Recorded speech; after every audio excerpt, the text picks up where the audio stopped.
श्रीनाथ जी, गुरु गोरखनाथ जी के चरणों में आदेश आदेश आदेश। महामाई महाकाली भैरव बाबा भगवान दत्तात्रेय जी नवनाथ 84 सिद्धों के चरणों में आदेश आदेश आदेश। अलख निरंजन हर हर महादेव। आज बात करेंगे वृश्चिक राशि की। वृश्चिक राशि में वृश्चिक राशि के लिए नवंबर महीना कैसा रहेगा। सबसे पहले वृश्चिक राशि वालों की थोड़ी सी बात करते हैं, कैसा स्वभाव होता है वृश्चिक लगन का। तो वृश्चिक राशि वाले बड़े ईमानदार, बड़े कर्मठ व्यक्ति होते हैं। वृश्चिक राशि में एक दिक्कत थोड़ी सी होती है कि ये जल्दी जल्दी गुस्सा हो जाते हैं, उनका गुस्सा जल्दी शांत हो जाता है, लेकिन जल्दबाजी में गुस्से में जो निर्णय लेते हैं वो इनको ही भारी पड़ता है। तो गुस्से में निर्णय लेना आप छोड़ दीजिए, गुस्सा करना बिल्कुल छोड़ दीजिए। शनि देव की ढैया फिलहाल वृश्चिक राशि पर चल रही है और शनिदेव मार्गी हो चुके हैं। तो मार्गी शनिदेव किस प्रकार से नवंबर में आपको फायदा देंगे और बाकी ग्रह किस प्रकार से आपके जीवन को प्रभावित करेंगे, आपका फेस्टिव सीजन कैसा रहने वाला है, इसी पर आज चर्चा करेंगे। देखिए, सूर्यदेव आपके 12वें स्थान में रहेंगे नीच राशि में 17 नवंबर तक। शुक्रदेव आपके कन्या राशि में अर्थात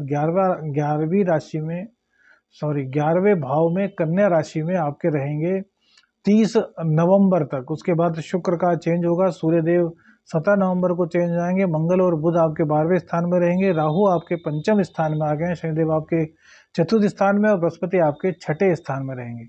सबसे पहले तो जो शुक्रदेव हैं वो आपके सप्तम के और आपके द्वादश के मालिक होते हैं। द्वादश के और सप्तम के मालिक एकादश भाव में बैठते हैं, तो हर तरफ से आपकी इनकम कराते हैं। तो फेस्टिव सीजन आपका बहुत अच्छा रहने वाला है, आपकी इनकम बहुत अच्छी रहने वाली है। स्त्री के सहयोग से आपको काफ़ी धन की प्राप्ति होगी।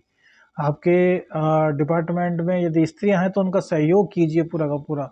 उनका कुछ काम पेंडिंग है तो उनका काम आप कर दीजिए। इससे क्या होगा कि आपका लाभ बढ़ जाएगा और जब लाभ बढ़ेगा तो भैया घर में पैसा आएगा तो खुशियां आएंगी।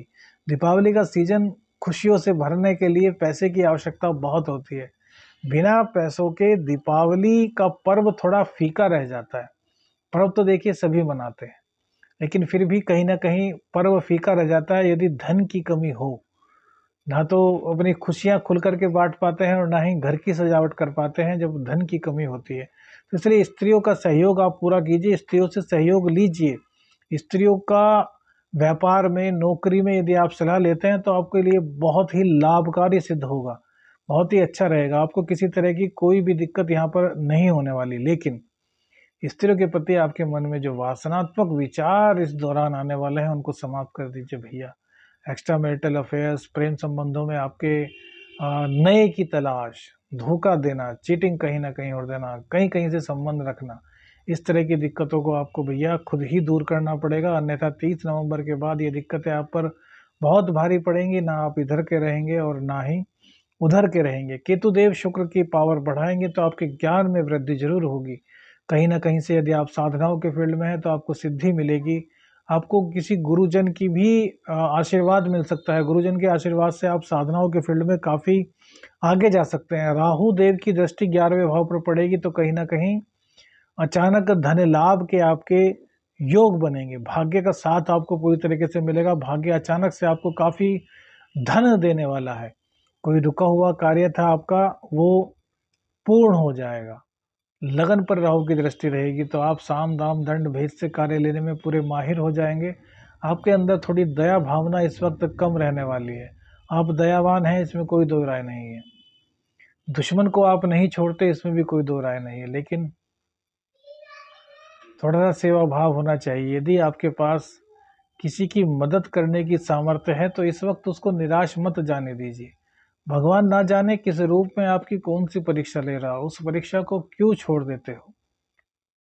परीक्षा में फेल नहीं होना। अरे आपके द्वार पे कोई आया है, कुछ आपसे मांग रहा है, आपके पास है तो दे दीजिए, उसको हड़काइए मत, उस पर गुस्सा मत कीजिए। उसने 5 रुपये मांगे, आप 5 रुपये दे सकते हैं तो ठीक है, वरना हाथ जोड़ दीजिए कि महाराज आगे जाइए। ये मत कहिए कि नहीं है। नहीं है तो क्या पता बाहर खड़ा व्यक्ति कौन है, वो यही कह दे कि जा तेरे पास रहे ही ना। तो ऐसा नहीं कहना चाहिए कि नहीं है, बस कहना चाहिए महाराज आगे जाइए, हाथ जुड़वाइए, महाराज आगे जाइए। बच्चा हो, स्त्री हो, कोई भी नहीं मदद कर सकते। अब यह एक एग्जाम्पल है, मदद के तौर पे कोई भी आपके पास आ सकता है। आपका रिश्तेदार, आपका मित्र, आपका दोस्त, आपका कोई परिजन, आपका कोई संगी साथी, कोई भी हो सकता है। उसकी अगर मदद नहीं कर सकते तो उसको ताने मत मारिए कि यार तुमने मेरे साथ यह किया था, मैं तुम्हारी मदद क्यों करूं। इस तरह की बातें बिल्कुल मत कीजिए। उनकी मदद करने की कोशिश कीजिए, तो आपकी उस मदद के बदले में आपको काफ़ी लाभ मिलेंगे। हालाँकि राहु देव आपको ऐसा करने से रोकेंगे। पंचम में राहु का आना प्रेम संबंधों में दिक्कत पैदा करेगा। बच्चों से थोड़ा भटकाव आपका होगा। बच्चों को डांटना फटकारना बिल्कुल छोड़ दें। बच्चों के साथ बच्चे बन करके रहें, उनके अभिभावक बनने के बजाय उनके दोस्त बने, तो वो आपके प्रति समर्पित होंगे, वो आपकी बातों को मानेंगे। लेकिन आप उन पर जोर जबरदस्ती करेंगे, उनके साथ पिटाई करेंगे, तो वो धीरे धीरे करके आपसे फ्रंट होने लगेंगे। अभी 18 महीने के लिए राहु का परिवर्तन यहाँ पर है। लाभ राहु के कई हैं, लेकिन जो दूसरा पक्ष है उसको बताना भी बहुत ज़रूरी है। वहीं शनिदेव आपके मार्गी हो चुके हैं, तो माँ की सेहत का थोड़ा ध्यान रखिए। लेकिन ये आपको भूमि, भवन, वाहन ये पूरी तरीके से दिला सकते हैं इस वक्त। आपका जो नौकरी करते हैं, आप नौकरी में आपका वर्चस्व बढ़ेगा। व्यापार है आपका, तो व्यापार आपका खूब ज़्यादा ये बढ़ाएंगे। हालांकि सूर्यदेव अभी नीच राशि में चल रहे हैं, तो नीच राशि में सूर्यदेव जब 12वें स्थान में होते हैं, तो आपको बाहर का कोई काम करने से बचना चाहिए। कम से कम विदेश का कोई ऑर्डर, विदेश जाना, विदेश में सेटल होना, विदेश से संबंधित कोई बात, इस तरह की दिक्कतों से आपको फिलहाल बचना होगा, क्योंकि वहाँ पर जाकर के आपके साथ दिक्कत हो सकती है। या कब तक आपको करना है? 17 नवंबर तक। 17 नवंबर के बाद जब वृश्चिक राशि में सूर्यदेव आ जाएंगे, तो ये आपके लिए बहुत होगा। राजनीति में आपको पूरा का पूरा लाभ दिलाएगा, आपके व्यक्तित्व में आध्यात्मिकता लाएगा, आपका अंदर विलक्षण प्रतिभा को प्रदर्शित करेगा। हर तरीके से आपके लिए यह गोचर बहुत ही फायदेमंद होगा। लेकिन 17 तारीख तक, 17 नवंबर तक कम से कम बाहर का कोई काम मत पकड़िए, बाहर की किसी भी चीज़ में इन्वॉल्वमेंट मतलब अपना मत करिए। चंद्रदेव आपके भाग्येश होते हैं, तो चंद्रदेव, माँ का सम्मान करना आपके लिए बहुत जरूरी है। चंद्रदेव आपको 9 तारीख से 15 तारीख तक काफ़ी पैसे देने वाले हैं, इसमें कोई दो राय नहीं है। चंद्रदेव भाग्येश हैं आपके, तो इनकी स्थिति अच्छी रहेगी। अभी 5वें में, फिर 6ठे में, यानी कि अभी आपके 10वें घर में, 11वें घर में ये गोचर करेंगे, तो आपको लाभ की स्थिति काफ़ी बढ़ा देंगे। उसके बाद आपके 12वें भाव में जाएंगे, तो बाहर से भी आपका कुछ ना कुछ काम कराएंगे, बाहर जो अटके हुए काम थे उनको आपके पूर्ण कराएंगे। कुल मिलाकर के चंद्रदेव की कृपा दृष्टि आप पर रहेगी। चंद्रदेव को मजबूत कैसे बनाएं? तो चंद्रदेव को मजबूत बनाने के लिए रोजाना अपनी जो माता जी हैं उनके चरण स्पर्श करें। अपने माता जी के हाथ से कच्चा दूध लेकर के उसमें 2 हरी इलायची डाल करके उसको आप धारण करेंगे, तो आपका चंद्र मजबूत होगा, आपका बुध मजबूत होगा। बुध वाणी है, बुध व्यापार है, बुध आपकी नौकरी में जो आप काम करते हैं वो सब बुध है।